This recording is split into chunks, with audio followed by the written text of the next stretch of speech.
तस्मात् जगद रचना यही स्वतंत्र परमाणु कारणवादो अपि न युक्तः, इसलिए ये परमाणु कारणवाद भी युक्त नहीं है। प्रकृति कारणवाद, स्वतंत्र प्रकृति कारणवाद उपयुक्त नहीं है। स्वतंत्र परमाणु कारणवाद ये भी उपयुक्त नहीं है।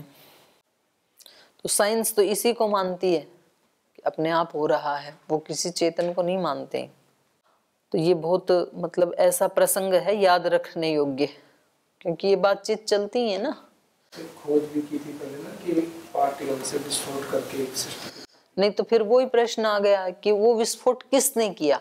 अपने आप तो नहीं हो सकता, क्योंकि वो जड़ है। विस्फोट भी क्या तो कुछ हुआ, क्योंकि वो क्या बोलते हैं, बिग बैंग है। हाँ, तो उसमें भी फिर प्रश्न यही आएगा, हाँ, कि वो उसमें विस्फोट हुआ कैसे? अपने आप तो हो नहीं सकता है जड़ में, वो क्रिया कैसे हुई उसमें? तो कुछ जो प्रश्न हैं वो उसको मतलब बुद्धि से सुलझा नहीं सकते हैं हम। तो आगे ये कह रहे हैं अपरिग्रहाच अत्यंतम अनपेक्षा। अपरिग्रहाच, अपरिग्रह माने परिग्रहित न होने के कारण। किसके द्वारा परिग्रहित न होने के कारण? विद्वानों के द्वारा, माने स्वीकृत न होने के कारण। अपरिग्रहाच, स्वीकार न होने के कारण। अत्यंतम अनपेक्षा, ये जो आपका परमाणु कारणवाद है ये अत्यंत अनपेक्षा, अपेक्ष नहीं है, अनपेक्ष अर्थात अत्यंत निंदनीय है, अत्यंत न चाहने योग्य है विद्वानों के द्वारा। माने ये विद्वान लोग इसको बिल्कुल भी स्वीकार नहीं करेंगे, अनादरणीय है ये आपका पक्ष। अपरिग्रहाच अत्यंतम अनपेक्षा शिष्टैहि, शिष्ट लोगों के द्वारा। वेदविद्भिः, जो वेदज्ञ हैं, जो ज्ञानी हैं, उनके द्वारा अयम स्वतंत्र परमाणु कारणवादो न परिगृहीतो, उनके द्वारा ये परिगृहित नहीं होता है। परिगृहित कोई खोला, न स्वीकृतः, स्वीकार नहीं किया जाता है, स्वीकार करने योग्य नहीं है। तस्मात् अपरिग्रहात्, इसलिए अस्वीकृत होने के कारण सर्वथा एव अस्य अनपेक्षा कार्या, सब प्रकार से सर्वथा ये क्या है? अनादरणीय है। अनपेक्षा कार्या न ही सग्राह्य, ये पक्ष कभी भी ग्राह्य नहीं हो सकता है। न ग्राह्य मतलब अनादरणीय इत्यर्थः, ये अनादर के योग्य है।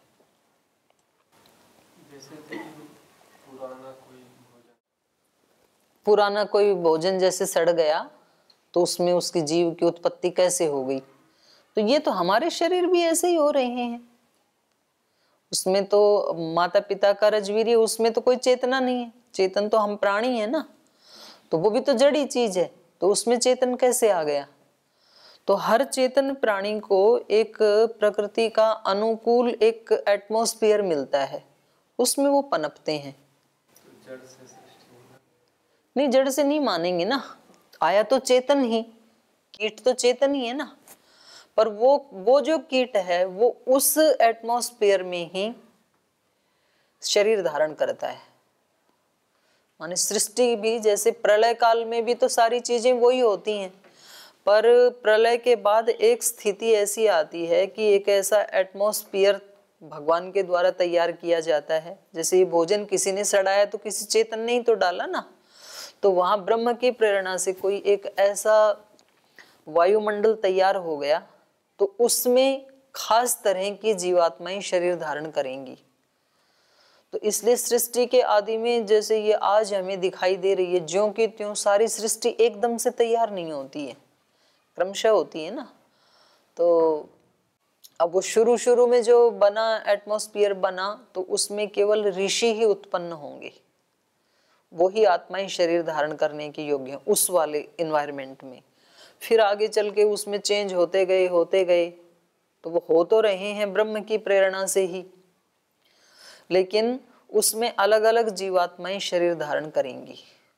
अब आप देखो ना, चलो वो भोजन तो छोड़ो, आप सिर में जो जूं ढेरे पैदा होते हैं, तो वहां तो कुछ सड़ाया नहीं हमने, पर वो एक ऐसा थोड़ी थोड़ी जो गंदगी वहां पे हो गई और उसको बांध के ही रखते थे, खोलते नहीं, उसको हवा आदि नहीं मिला, पानी नहीं मिला, तो पैदा हो जाते हैं उसमें। पेट में भी पैदा हो जाते हैं, आंत में जैसे सड़ गया खाना तो आंत में भी फिर कीट पैदा हो जाते हैं। लेकिन ये होते हैं चेतन की प्रेरणा से ही।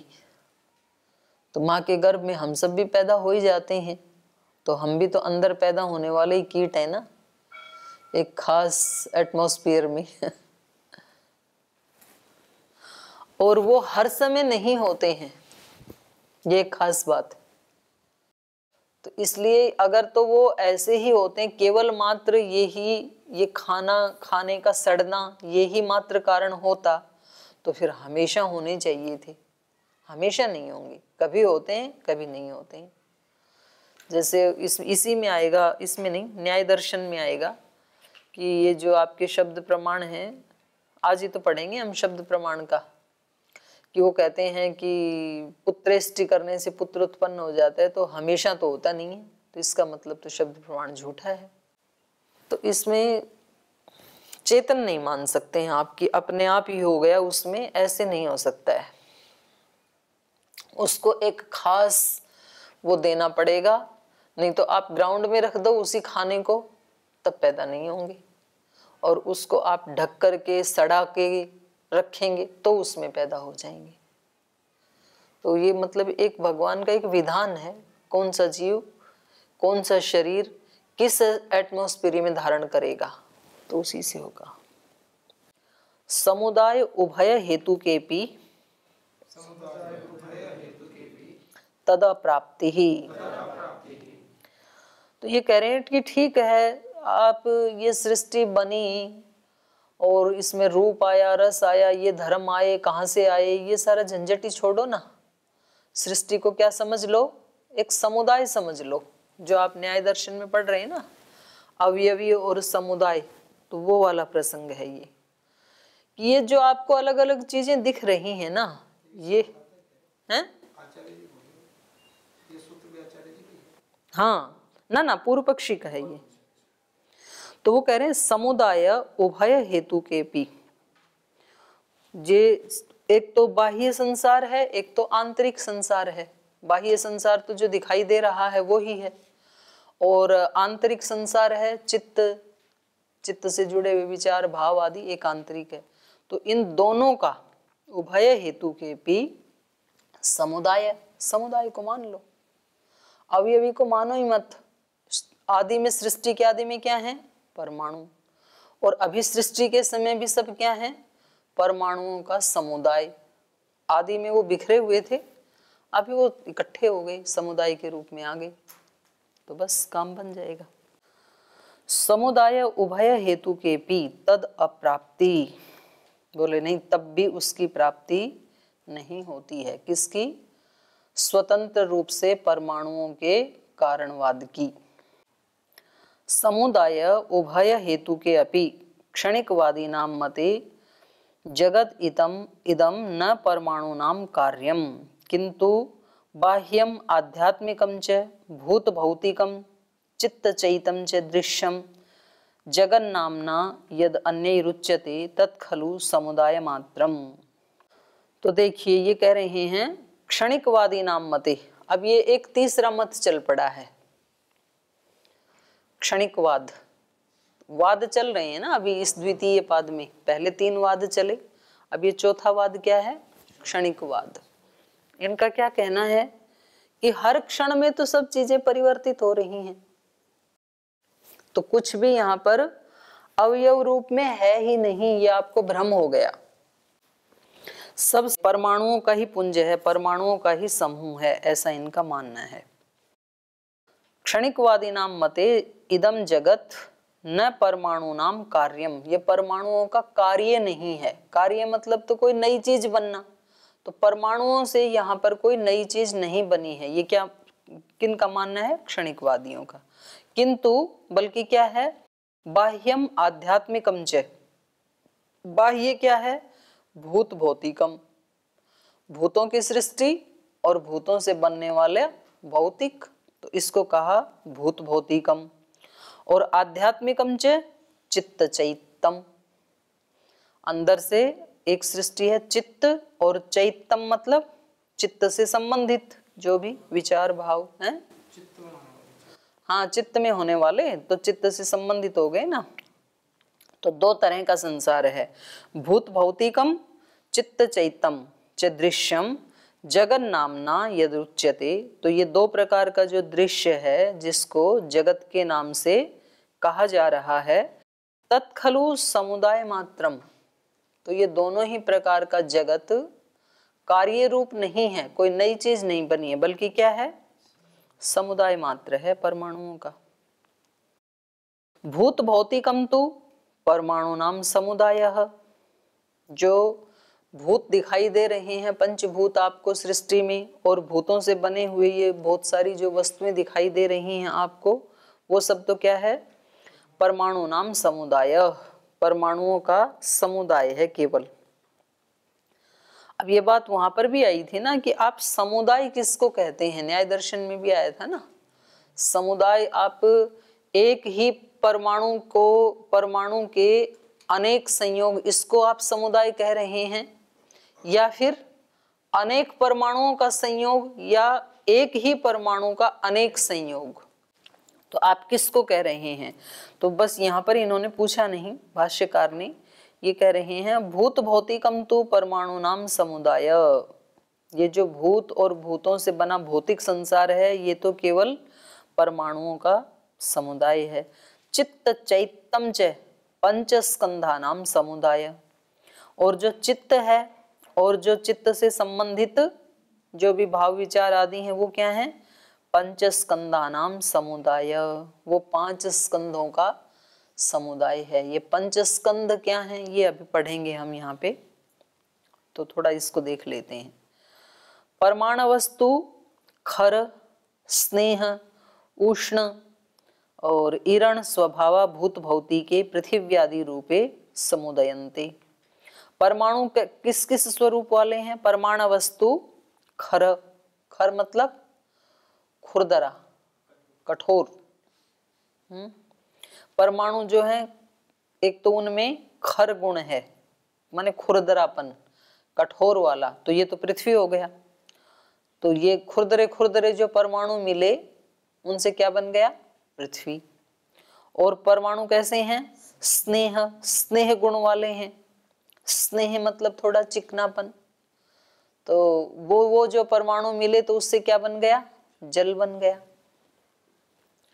और उष्ण, कुछ परमाणु उष्ण स्वभाव वाले हैं, तो उष्ण स्वभाव वालों का समुदाय अग्नि बन गया। और ऐसे ही ईरण, ईरगतौ, ईरण मतलब प्रेरण गति वाले, कुछ परमाणु ऐसे हैं जिनका स्वभाव गति वाला है, तो वो जब इकट्ठे हुए तो उससे वायु बन गया, तो बन गए ना भूत सारे आकाश को छोड़ के। तो ये 4 प्रकार के वो बताए इनका स्वभाव, परमाणु वस्तु खर स्नेह उष्ण ईरण स्वभावा भूत भौतिके पृथिव्यादि रूपे समुदयन्ते। पृथ्वी आदि जो 4 भूत हैं इनके रूप में समुदाय रूप में बन गई, ऐसा मानना है उनका क्षणिकवादियों का। रूप विज्ञान वेदना संज्ञा संस्कार संज्ञका पंचस्कंधाश्च चित्त चैत्य रूपे समुदयन्ते। और ये जो 5 स्कंद हैं इनका स्वभाव क्या है, रूप विज्ञान वेदना संज्ञा संस्कार संज्ञका और संस्कार। तो रूप संज्ञका, विज्ञान संज्ञका, वेदना संज्ञका और संस्कार संज्ञका पंचस्कंधाश्च चित्त चैत्य रूपे समुदयन्ते। तो ये जो 5 स्कंद हैं ये चित्त और चैत्य के रूप में उपस्थित हो गए, बन गए समुदाय इनका। तो इति उभयविद उभय हेतु का समुदायो अन्ययी जगद अभिधीयते। तो ये जो 2 प्रकार का उभय हेतु कह, उभय हेतु वाला, 2 प्रकार के हेतु वाला, एक का तो हेतु क्या हो गया, ये परमाणु हो गए खर स्नेह उष्ण ईरण स्वभाव वाले, और जो दूसरा है दूसरी प्रकार का चित्त चैत्य ये रूप विज्ञान वेदना संज्ञा संस्कार इस हेतु वाले हो गए। तो इति उभयविदः उभय हेतुकः समुदायो अन्यई जगत अभिधीयते। दूसरे लोगों के द्वारा, अन्य जो दूसरे लोग हैं वो इसको क्या मानते हैं? जगत। लेकिन वास्तव में ये क्या है? परमाणुओं का समूह है। तो ये एक बार इसमें 12वें समुल्लास में आता है। इसको ऐसे ही माना है जैसे इन्होंने बताया है ना, ऐसे दिया है महर्षि दयानंद ने भी। इस शरीर में चारों भूतों के संयोग से जीवात्मा उत्पन्न होकर उन्हीं के वियोग के साथ ही नष्ट हो जाता है, क्योंकि मरे पीछे कोई भी जीव प्रत्यक्ष नहीं होता। हम एक प्रत्यक्ष ही मानते हैं, क्योंकि प्रत्यक्ष के बिना अनुमान आदि होते नहीं, इसलिए मुख्य प्रत्यक्ष के सामने अनुमान आदि गौण होने से उसका ग्रहण नहीं करते। तो कह रहे हैं ये पृथ्वी आदि भूत जड़ हैं, उनसे चेतन की उत्पत्ति कभी नहीं हो सकती। फिर ये चारवाक का मत चला। हाँ, ये है जिनको बौद्ध तीर्थंकर मानते हैं उन्हीं को जैन भी मानते हैं, इसलिए दोनों एक हैं। और पूर्वोक्त भावना चतुष्टय अर्थात 4 भावनाओं से सकल वासनाओं की निवृत्ति से शून्य रूप निर्वाण अर्थात मुक्ति मानते हैं। तो अपने शिष्यों को योग और आचार का उपदेश करते हैं। गुरु के वचन का प्रमाण करना, अनादि बुद्धि में वासना होने से बुद्धि ही अनेक आकार वाली भासती है, और चित्त चैतात्मक स्कंध 5 प्रकार का मानते हैं। रूप, विज्ञान, वेदना, संज्ञा, संस्कार। तो कह रहे हैं उनमें से प्रथम जो इंद्रियों से रूपादि विषय ग्रहण किया जाता है वह रूप स्कंध। जैसे हम रूप तन्मात्र मानते हैं ना, ऐसे ये स्कंध कह रहे हैं उसको। इंद्रियों से रूपादि विषय ग्रहण किया जाता है उसको क्या कहेंगे? रूप स्कंध। और आलय, दूसरा है आलय विज्ञान प्रवृत्ति का जानना, माने किसी भी चीज के विज्ञान की प्रवृत्ति को जानना रूपी जो व्यवहार है उसको कहेंगे विज्ञान स्कंध। और तीसरा है रूप स्कंध और विज्ञान स्कंध से उत्पन्न हुआ सुख दुख आदि, सुख दुख आदि की प्रतीति रूप जो व्यवहार है उसको क्या कहेंगे? वेदना स्कंध। वेदना मतलब संवेदना। और गो आदि संज्ञा का संबंध नामी के साथ मानने वाले रूप को क्या कहेंगे? संज्ञा स्कंध। और 5वां है वेदना स्कंध से राग द्वेष आदि क्लेश और भूख प्यास आदि उपक्लेश और मद प्रमाद अभिमान धर्म अधर्म रूप व्यवहार, इनको कहेंगे संस्कार स्कंध। तो वो ही है जो वैदिक धर्म में है। तो कह रहे हैं अब संसार में सुख दुख रूप, दुख का घर, दुख का साधन रूप भावना करके संसार से छूटना 4 वाकों में अधिक मुक्ति और अनुमान और जीव को न मानना, ये बोध मानते हैं। तो ये अगला प्रसंग चल पड़ा। तो जैसा यहाँ इन्होंने बताया है ना, इनका कहना क्या है कि जो सूक्ष्म जगत है आध्यात्मिक चित्त चैत्य, वो तो इन 5 स्कंधों से बन गया। मतलब उसको ये परमाणु इस तरह नहीं मान रहे हैं। परमाणु वाला तो जुड़ जुड़ के उस समुदाय से ये 5 भूत बन गए और भूतों की सृष्टि बन गई। और एक जो आध्यात्मिक सृष्टि है तो उसमें और सूक्ष्म है वो स्कंद, रूप स्कंद माने रूप तन मात्र, ऐसे हम कहेंगे। एक तो तन्मात्र वाली स्थिति, एक भूतों वाली स्थिति है, तो 2 स्थिति हो गई ना। तो हम भी तो चित्त की जो रचना है वो वही तो मानते हैं। सांख्य दर्शन में क्या माना उसको? सांख्य दर्शन में चित्त के कितने वो बताई घटक? 18 बताए ना। तो सूत्र बोलो क्या है? सूक्ष्म सूक्ष्म शरीर के घटक। हाँ, सप्तदशैकम लिंगम, सप्तदश एकम। तो सप्तदश क्या है? सप्तदश में क्या क्या आ जाएंगे? 11 तो ये हैं जो अहंकार से बनी, उभयम इंद्रियम, और 11वां मन, तो ये हो गए। और 5 इधर सूक्ष्म तन्मात्राएं, तो 11 और 5 16, और उधर अहंकार और महतत्व, तो ये कितने हो गए 18। तो इनसे बना है सप्तदशैकम लिंगम, 18 उसके चिन्ह है, ऐसा है चित्त, ऐसा ही ये मानते हैं। तो कह रहे हैं ये दोनों जगत बन जाएंगे तो कोई दिक्कत नहीं आएगी ना। चलिए अब यहाँ से आते हैं। रूप विज्ञान वेदना संज्ञा संस्कार संज्ञका पंचस्कंधाश्च चित्त चैत्य रूपे समुदयन्ते इति उभय विध उभय हेतुकः समुदायो अन्यैहि जगत अभिधीयते। तो ये जो दोनों प्रकार का और दोनों हेतुओं से बनने वाला जो समुदाय है, ये दूसरे लोगों के द्वारा, माने जो क्षणिकवाद से अलग जो लोग हैं उनके द्वारा जगत अभिधीयते, जगत कहा जाता है। सो अयम तेषाम अभिप्रेत उभय हेतुकः समुदायो अपि अनपेक्षणीय अनादरणीय।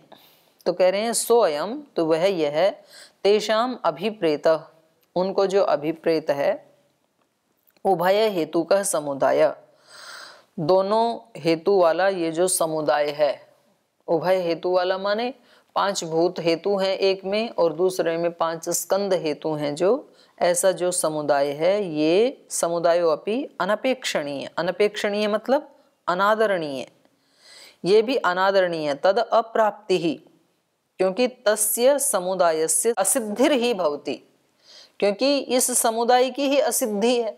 तो आपने न्याय दर्शन में भी अभी अभी पढ़ी रहे हैं ना आप, कि उस समुदाय की सिद्धि तो करो, क्योंकि यदि तो आप उसमें संयोग गुण को स्वीकार कर लेते हो, समुदाय कब बनेगा भाई, वो सारे आकर के पास में और संयुक्त हो गए, तब तो वो अवयवी ही बन ही गए, आपने अवयवी को स्वीकार कर ही लिया। और यदि तो आप उसमें संयोग नहीं मानते हैं तो फिर 3 दोष आएंगे, क्योंकि संयोग के बिना ना तो आप किसी चीज का परिमाण बता सकते हैं और ना तो आप कोई उसमें स्पंदन होगा, कोई क्रिया नहीं हो सकती है संयोग के बिना, और किसी द्रव्य का आप प्रयोग नहीं कर सकते हैं। तो यदि आप उसमें संयोग गुण को नहीं मान रहे हैं परमाणुओं में, तो फिर ये दोष आएंगे। जाति विशेष का प्रयोग आप नहीं कर सकते हैं, क्योंकि संयोग से विशेष प्रकार के परमाणुओं के संयोग से ही जाति विशेष का आश्रय तैयार होता है, कि भाई ये गो जाति का आश्रय है, ये परमाणु समूह ये घटपट का है, ऐसे। तो ये दोष आएंगे ना वहां पे, तो आपको स्वीकार करना ही पड़ेगा। तो यही बात है यहाँ पर भी। ये कह रहे हैं कि ये जो आप उभय हेतुक समुदाय बता रहे हैं, तो ये भी अनपेक्षणीय है, ये भी अनादरणीय है, क्योंकि इन्होंने पहले जो स्वतंत्र रूप से परमाणुओं को कारण माना तो वो तो खंडित हो ही गया। फिर अगला इन्होंने क्या कहा कि परमाणुओं को उनसे कोई कार्य जगत बनता है ऐसा हम मानते ही नहीं है, बस केवल वो इकट्ठे हो जाते हैं परमाणु। तो बाह्य जगत और आंतरिक जगत दोनों ऐसे ही बन जाएंगे बिना संयोग के ही। तो कह रहे नहीं, आपका ये कथन भी अनादरणीय है, क्योंकि तस्य समुदायस्य असिद्धिर ही भवति, क्योंकि उस समुदाय की ही सिद्धि नहीं है। तो समुदाय ही नहीं है तो कैसे जगत बनेगा। क्षणिकवादे समुदायस्य स्वरूपम नावतिष्ठते, जो क्षणिकवादी हैं उनके मत में समुदाय का स्वरूप होगा ही नहीं, है ही नहीं, क्योंकि समूह तो तब बने ना, एक परमाणु है, फिर दूसरा भी आया, तीसरा चौथा पांचवा आया, और ये तो क्या कह रहे हैं, हर चीज हर क्षण नष्ट हो रही है। तो एक क्षण ही तो उसका अस्तित्व रहा ना, किसी भी वस्तु का, किसी भी परमाणु का, अगले क्षण में तो वो है ही नहीं, तो जुड़ेगा किसके साथ वो। तो इसलिए समुदाय की ही, मतलब वहां अन्य ढंग से खंडन किया है उन्होंने समुदाय का, संयोग को लेकर के। यहाँ पर भाष्यकार कह रहे हैं कि आप क्षणिकवादी हैं तो अगले क्षण में समुदाय के लिए कोई दूसरा आप परमाणु आपके पास बचेगा ही नहीं। क्षणिकवादे समुदायस्य स्वरूपम नावतिष्ठते, समुदायो ही पौर्वापर्यम अपेक्षा भवति, क्योंकि समुदाय तो पौर्वापर्य की अपेक्षा से बनता है ना।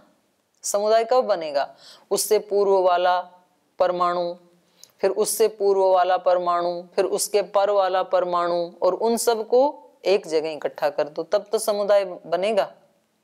पूर्वापर तो बनेगा ही नहीं लेकिन क्षणिकवाद में, क्योंकि एक क्षण वो रहता है और फिर अगला उत्पन्न हो जाता है, तो इसलिए कह रहे हैं समुदाय नहीं बनेगा।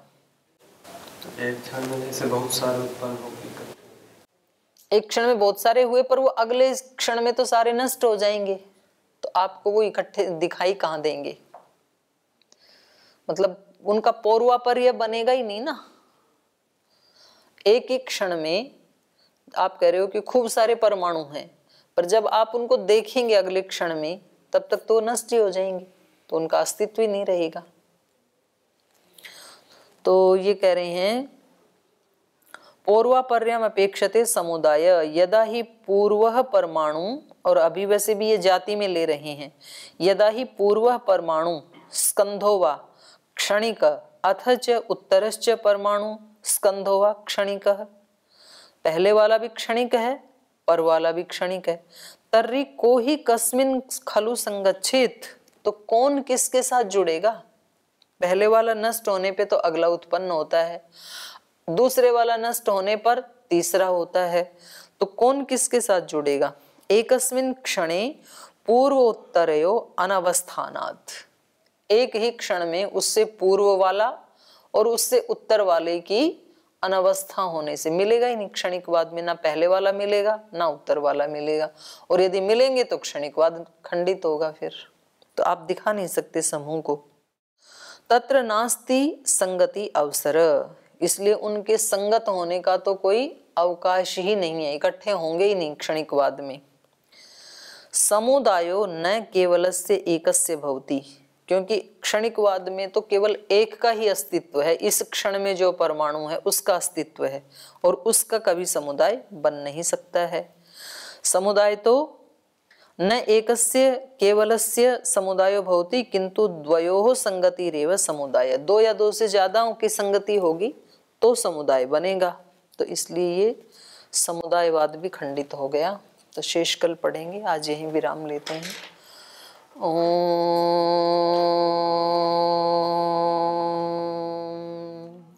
शांति शांति शांति। श्री गुरुभ्यो नमः।